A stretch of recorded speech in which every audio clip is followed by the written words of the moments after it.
Ladies and gentlemen, welcome to once again to the India Today Roundtable, Election Roundtable here in Chennai, Tamil Nadu, all set to go to another frenzied election campaign in a few weeks from now. Now, one of the narratives of this election campaign, and Chief Minister M.K. Stalin referred to it in his opening remarks, is that the DMK, the ruling party, wants to build a model based on a Dravidian model 2.0. What is this Dravidian model 2.0? Will it give the DMK an election victory, or will the DMK be fighting to, in a way, offset 5 years of anti-incumbency? Who better to answer that question than unarguably one of the most articulate politicians in the country? Please welcome Pannallivel Thiagarajan, Minister IT and Digital Services here in Tamil Nadu. Welcome, sir. Thank you very much. Thanks for having me. Good to have you here in the warmth of Chennai.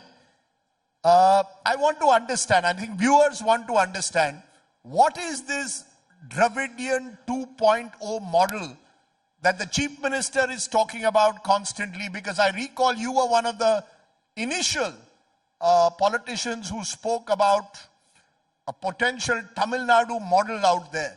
What is this model and how is it linked to an election 2026?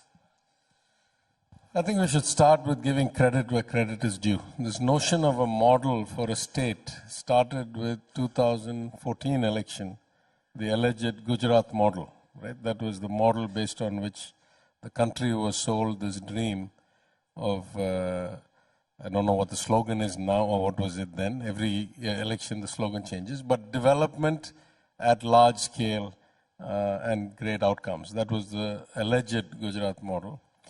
And I remember back in 2018 or 19, it was an India Today event, but at the ITC, where I was speaking with a bunch of people, and I said, now it's been shown that the Gujarat model was quite a bad model, because multidimensional poverty is quite high, access to health is quite low, a lot of illegal migration, a lot of gaps between the rich and the poor. So per capita development was great, but otherwise it was not. And compare that to Tamil Nadu, where the per capita development is as good or better, but we have much, much better social outcomes, much better health outcomes, much better any indicator you have.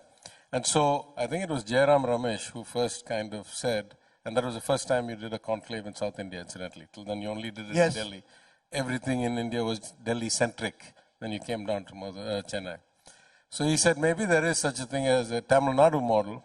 And then over time that got kind of expanded because there's a huge amount of commonality in the South. And I say for multiple reasons. But I would say the essence of the difference of the Dravidian or Tamil Nadu model compared to the alleged Gujarat model is that we start first with social structure. We want everybody to be equal. We want social justice. We want social equity. We want equality of opportunity, and we want education to be the basis for enhancement. Just as I was walking the Chief Minister out, he mentioned that he had been at an event at the Women's Christian College yesterday. And after the fact that we have 42% or so of all women working in manufacturing are working in Tamil Nadu, 6% of the population, 42% of all of it.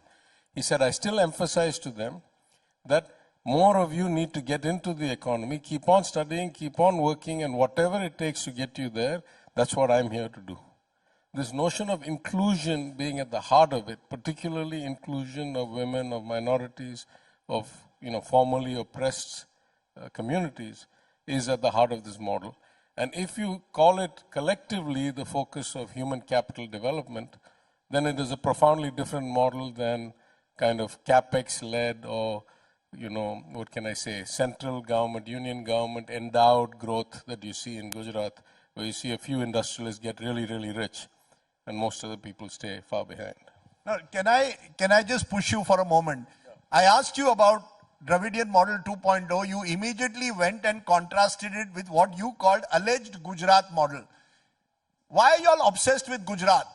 The idea should be Gujarat should grow. Gujarat also is growing at an extremely fast pace. Their per capita income is rising.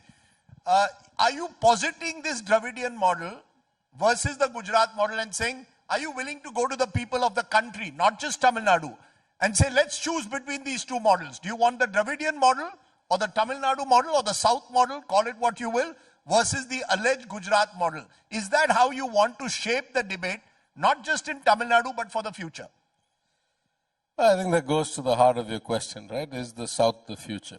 The future is the future. The future of the South is bright. The future of the rest of the country depends the extent to which they adopt and follow the Dravidian model or the South model or the Tamil Nadu model will determine the extent to which their future is bright. Our future is bright because we have a good model.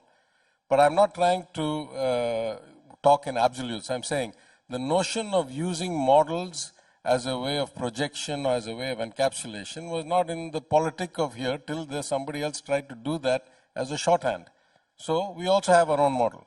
I've told you deep philosophy, 100% inclusion, social equity, everybody gets access to education, reservation to ensure all communities get representation, and doing that properly for 100 plus years. That is our model. That model is common to a lot of South India because it used to be the Madras Presidency in the British days. Before that, we had a lot of commonality. The Vijayanagaram Empire, the Chola Empire covered lots of these places. So our culture has been intertwined for a long time. And so we came down. Can I though challenge you on one element? That while you speak about your social indicators time and again, there are those who will say the political culture of Tamil Nadu has been marked by corruption, and this is true of other southern states as well. Massive corruption where the assets of elected leaders have grown disproportionately high. Many of them have gone to jail for their crimes. And therefore, while you speak about equality, the truth of the matter is you create a political elite which benefits and the rest of the people don't benefit necessarily to the same extent. Has this model also bred corruption, dynasticism, and the ideological values have lost out? The Dravidian ideology has lost out to this political culture of corruption. Name me one state in India where there is not corruption and where there is not dynastic politics. So that's a bad answer. No, I'm not asking the question. If there is a decay in the political system, that decay is universal. I say my outcomes are better. I say my society is better. I say my development is better. You say you also have corruption. I say I may, but who doesn't? After all that, I still have better outcomes. That's the point I'm making here. Right? No, because when I ask those who, the Narendra Modi supporters, say Narendra Modi has tried to build a Gujarat model which he has tried to make as corruption-free as possible. They claim that rent-seeking politicians are being slowly but surely marginalized in the so-called alleged Gujarat model. The Tamil Nadu model allows rent-seeking politicians to continue and flourish. Rajdeep, you're a well-read man. I doubt it is possible that you have not read the Supreme Court judgment on the electoral bonds and who the donors were and when the timing of the donation was. Every single one of the electoral bonds was institutionalized corruption. It was either immediately after a tender, immediately before a tender, immediately after getting an ED notice, immediately after being called by the CBI.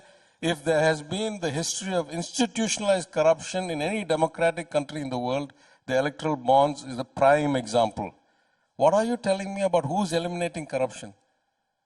Let's not go into all these, any thoughtful person will say that corruption is a problem, but it's a problem universally. It's not as if it's only a problem in developed states. Corruption is a problem every state, everywhere. Or it's not. You also benefited from, sir, you also benefited from electoral bonds. Electoral bonds also came to the DMK. No, that's my point. My point is that DMK got 500 crores or something. They got 8,000 something crores.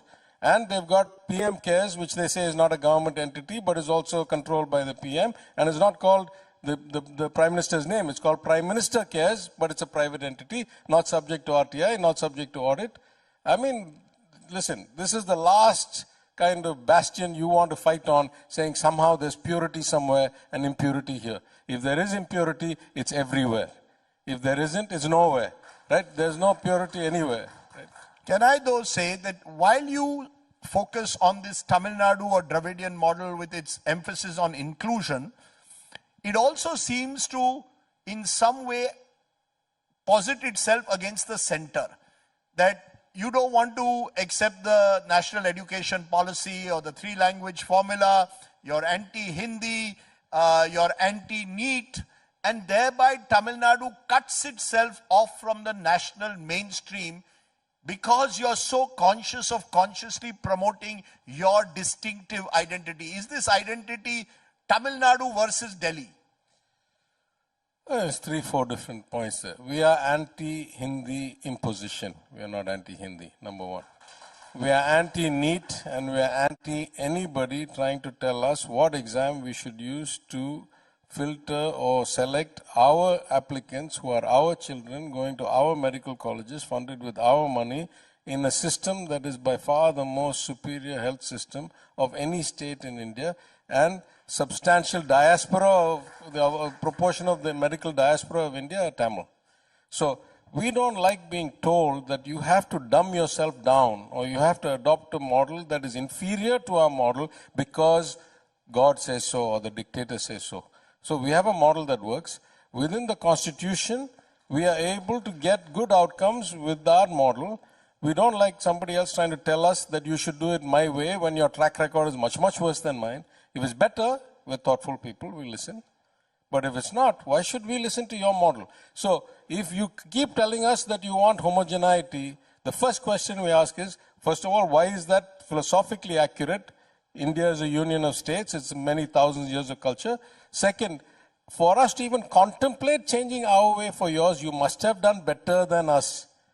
What is it that you have done better than us that we should listen to you? You know, again, as I said, you're making it confrontational. I saw you I heard you use the word dictator. You seem to believe that Delhi is no one to dictate terms to Tamil Nadu. That Tamil Nadu, therefore, will set its own agenda. It's not just Tamil Nadu. It's all states, right? India is a union of states. There is a there's a concurrent list, there's a union list, there's a state list. Why are the governors not signing the bills? Why is the government of India legislating into state subjects? Why are they adding extraneous conditions to the disbursement of money in a finance and appropriation bill like the Samagra Shiksha Abhiyan funds, which is not in the bill? You don't get to decide. Just because you don't do 3 language, I will not give you money. It was not in the bill that said that was a condition. You said the money is going to be given. Why did you not give it? If that's not dictatorial, if that's not anti-democratic, what is it? So the reason I'm pressing you on this is perhaps, as you said, India's linguistic diversity is its strength.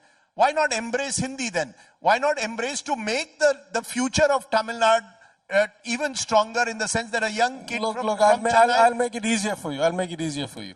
One of your other news organizations sent a reporter and he came to interview me and he said, I have some bad news for you. Yes. And I said, what's the bad news?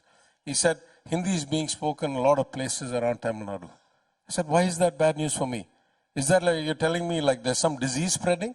Whoever wants to speak Hindi, let them speak Hindi. I will not have you dictate to me that I should increase the curriculum of my government schools to 3 subjects and dilute the learning experience of my people when there is no marginal upside to me. Right? As my good friend Prakash Raj said, when I spoke to somebody in Hindi, he says, oh, you can speak Hindi. He says, yes, you speak Hindi because you know Hindi. I speak Hindi because you know only Hindi. Right? So why should we adapt to them knowing only Hindi? I'm saying, we speak our mother tongue, we speak English, it's a commercial language, it's a common language. Peraranga Anna said, why should there be 2 different doors? If there's a door for the big dog, the small dog also can go through it. So if everybody had a 2-language formula, we didn't need a 3-language formula. 3-language formula, as I keep repeating, means 1 language for the Hindi belt and 3 languages for the rest of us. Our own mother tongue, English for our commercial and employment opportunities, and Hindi to speak to those people who can only speak 1 language. Why is it fair in a democracy that some people have a 1-language formula, the rest of us have to have 3 language to adapt to the 1-language people?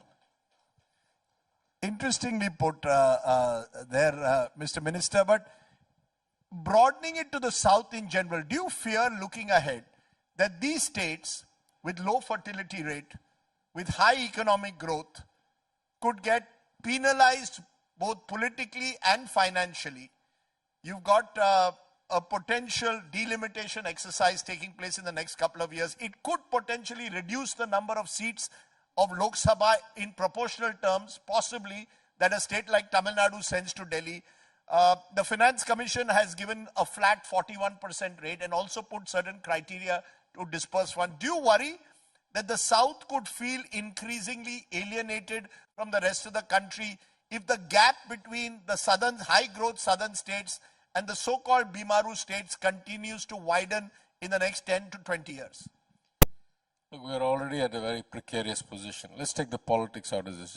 Let's look at the numbers, okay? Right now, the South is about 19% something of the land and roughly 19% something of the population. To be fair, we have slightly more than 20% of the representation in the Lok Sabha, right? In the parliament.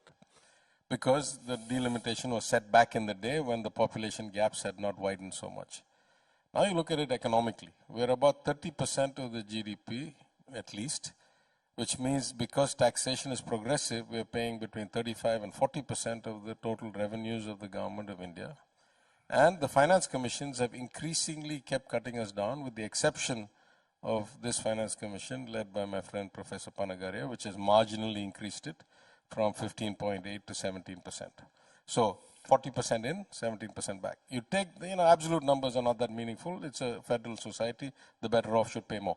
But you take the 25-year timeline, or more than that, take the 50-year timeline from the 6th Finance Commission till the 16th. And it is a very startling trend. The rich states are getting richer, paying more tax and getting less back, and the poor states are getting poorer on a relative basis. So whatever this devolution is through money, it is not giving you what every other society gets. You go to China, the coastal provinces pay and the hinterland gets, they get closer together. You go to America, the Californias, the New York, the Washingtons pay in, and the North Dakotas, the Missouris, the Kansas get the money and they get closer together. You go to the European Union, France's, Germany's pay, and the Portugals, Greece's get the money and they get better. In India, we keep on increasing more and more money and they keep on getting worse and worse. And we have this compounding problem, which you said. Everywhere else in a federal society, the population will migrate to where the economic activity is. So you'll have a natural balancing. You'll find that high economy states are also high population states, like New York or California. In India, we have the exact opposite. High economy states are low population and declining population, low absolute and declining because of lower birth rates. And so you have this really dangerous situation. Dangerous in the sense it's not sustainable for any length of time, that you keep on having more poorer people getting more and more of the total pie and getting worse and worse. Something is profoundly wrong. It is not fixable by money. It has to be fixed by rethinking the structure of society. And there I think the Dravidian model is a meaningful model, because all over the South, we started from the days of 1920s, the notion of 100% inclusion, the right for women to vote, compulsory elementary education for boys and girls, reservation in jobs based on the percent of the population your community is, therefore universal mentorship, universal kind of coattails. That engineered society in a way that we kept benefiting. You don't do that, money can't fix your problem. Let me once again challenge you. While you keep repeating the importance of equity in this Dravidian model, there will be those who will say that is the Dravidian model able to adapt to the global economic shifts? The other big challenge going ahead is going to be job creation. Particularly private sector jobs will be increasingly needed if you are going to cater to this large so-called demographic dividend that exists in this country. Do you accept that the Dravidian model will also have to adapt to global economic shifts to make itself far more attractive, to make its young more entrepreneurial, more skilled, to adapt to a changing world? Or is it still about government jobs and equity? No, it's absolutely not. But I just want to get Rajdeep to validate that I did not set up this question ahead of time, because he's lobbed up a softball that I'm going to slam out of the park. You're welcome to do that. Let me put it this way. In the last 5 years, I'll give you just two statistics. The Chief Minister has already spoken about the final outcome, which is 11.19% real GDP growth, not achieved by anybody, not close. And in the end, the outcomes decide whether you're doing your job right or not, right? You can't manufacture the outcome. You change the process, the outcome comes. The two statistics I want to mention, the number of registered startups, DPIIT registered startups in Tamil Nadu have gone up from 2,000 when we took office to over 12,000 today. That shows you that the entrepreneurial spirit and the spirit of innovation is thriving. We have never seen 6x growth like that. More important statistic, manufactured electronic goods output has gone up from under 2 billion to over 14 billion in 3 years. 3 years. Right? That cannot be done domestically. That has to be done because of global opportunity. It has to be done because the wave exiting China is so large. It's a tsunami. You catch some small portion of it and you're getting this huge lift. My point is exactly the opposite of what you're saying. I'm saying if you have a good society, if you have a good human capital base, you will benefit from every macro trend, from every globalization opportunity, from every liberalization. 1990 liberalization was when the South started to really separate from the rest. We all started poor. In fact, till the 70s, Tamil Nadu was one of the poorest states. Right? Only after you start liberalizing, only after you start getting degrees of freedom, the benefit of the social equity, inclusion, women's empowerment, women's participation. Look, if half your workforce or half your population is not able to join the workforce, and 70% of mine is, I win every single day. That's just math, right? So every opportunity that is coming, and we are benefiting hugely from global trends. I'm the first guy to accept. A large portion of our success in the last 3 years has been because of the macro trend that after the disruption of COVID and the general rise in fear of China, there has been a massive outflow, or at least a cutback of a 30-year trend going into China, and we are benefiting greatly from it. That's what we want. Are you saying, therefore, that to go where we started off, that Tamil Nadu today is a far more attractive investment destination for private entrepreneurship, for FDI than Gujarat is? Because Gujarat has pitched itself as a far more attractive destination than you are. No, Gujarat is, no. Take a separation between government investment and government directed investment and government incentivized investment and true private investment. In an efficient market, the money goes, forget all the investment. Let's take the bank, okay? In Tamil Nadu, the credit to deposit ratio is greater than 100%, has been consistently. I used to run the state level banking committee. What does that mean? That means if all the Tamil citizens together are investing 100 rupees into deposits in banks, the banks are actually making 110 rupees worth of loans into Tamil Nadu. You know what that ratio is for places like UP? It's like 60%. That means even the UP people's money invested in the deposited in the UP banks are not being lent. The credit will go where the opportunity is. You can't force a banker to lend when there is not a good credit opportunity. No, you brought in right? UP. I contrasted you to Gujarat. No, take Gujarat. I guarantee you. I mean, advocates of Gujarat, for example, tell me the welfare spending in Tamil Nadu is such that the so-called, you call it welfare, they will call it freebies. No makes problem. your state far more fiscally unsustainable than a Gujarat is. I agree that my fiscal metrics are not as good as Gujarat's. The consequence, one way or the other, is my multidimensional poverty is below 2%, this is above 12%. I have 4 doctors for every 1,000 people. They have, I don't know, 1 for every 1,500 people. Most important statistic. More than 85, close to 90% of all young children, boys and girls, graduate high school. That number is less than 50% in Gujarat. Boys and girls. I don't mind. If I have to do debt financing, maybe if you're better, you do it with less debt. But if that is the outcome of debt financing, it is a much better and sustainable outcome. So let me conclude by then asking you, when you pitch your state, and states are becoming more and more competitive with each other, each one of them, seems to go to Davos. I didn't see Tamil Nadu this time in Davos, and I wondered, with all these states coming to Davos, Maharashtra was there, Gujarat was there, even Assam was there, Jharkhand was there, why wasn't PTR there, or why wasn't MK Stalin there pitching Tamil Nadu as the most attractive investment destination? Are you all so complacent that the world is coming to Chennai, we don't need to worry about going to Davos? It's not my department. I'm not the Minister for Industries Investment Promotion, so I won't answer that question. I'll say it a different way. Davos is Davos.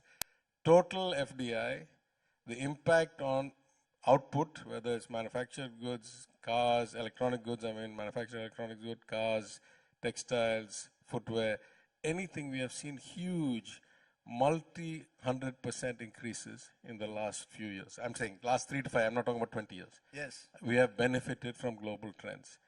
I think the profound difference is that our mindset has always been global, right? We are a seafaring people. We have been doing this in the Kiladi dig in Madurai, which I'm sure you've seen, or if you haven't come, we have found Roman coins going back to, BCE, before the current era. So we are integrated into the global economy. We want to be. Sadly, the Prime Minister and his government don't actually coordinate and get the states together, because I say it again and again. The scale of global opportunity is so high that Tamil Nadu, Karnataka, Andhra, Telangana, Kerala, Pondicherry, Maharashtra, Gujarat can all grow at double digit, and we will still not be out of opportunity. There's still headroom. Just think about the scale of our economy to the scale of what is coming out of China and what had been the 20-year trend in China. So of course we compete for a particular project. But if you ask me, in the global set, KTR and his new replacement, Sridhar Babu, are good friends of mine. We help each other out. Priyank Kharge and I are good friends. We have never said, I'll beat you on this project. The Chief Minister holds IT portfolio in Kerala. He invites me to every conference, and we invite him here so that we can work closer together. Nara Lokesh, a personal friend of mine, he may get into slight tiffs now and then. But if I ask for help, he gives me help. I'm saying the opportunity set is so large that we can all, of course, we should compete for a particular project, but gross output, the opportunity set is so large, we can all benefit, and then still be room left to go and get the next deal. So 30 seconds, the best thing about this Dravidian 2.0 model that you're building, and the one weakness, in a quick 30-second, what would you tell me? Look, I think you got the 2.0 wrong. What the Chief Minister is saying is that when we come back, it will be the 2.0 version. But the point of all of this is, however good your model is, you have to do 3 things all the time. The first is you have to keep testing whether the model is actually in execution doing what you think it is. Number 2, you have to keep adapting to the times. The world keeps changing. You can't have one model stable. You keep trying to come up with new ways. I can give you many examples how we try to bring more girls into the education system. Averages are good, but state-educated girls were dropping out at high school. It's a long story. You have to keep checking and say, in the adapting times, what is it that I need to adapt my model to? And then if you have things like crises, like the COVID or like the GFC, crises always create unique opportunities also. It's an ill wind that blows nobody any good. A global crisis will create opportunities like we have had in the last 3-4 years. And so you got to be able to adapt to that situation that day. It is dynamic. That's why you need 2.0, 3.0, 4.0. Nothing stays the same. You have to keep adapting and fixing things that you're not doing that well and keep testing whether you're doing it well enough. Okay. I'm going to leave it there, PTR, because it's interesting that you spoke about all these various ministers of the South being friends, not necessarily while competing in a way for potential projects. You remain friends and potentially creating a coalition, if I may call it, of these southern states. But you've given us a very broad overview, which I think is refreshing. And I hope this debate between the Dravidian model and the Gujarat model one day takes place with you on this side and maybe a Gujarat minister on the other. And we will look forward to that in the weeks ahead. We wish you well in the election. I know you have taken time off from your campaign in Madurai to join us here this morning in Chennai. Thank you very much. Please give a warm round of welcome to Palanivel Thiagarajan, the Minister for IT Services here in Tamil Nadu. Thank you so much. Thank you, Raj. Thank you so much, sir.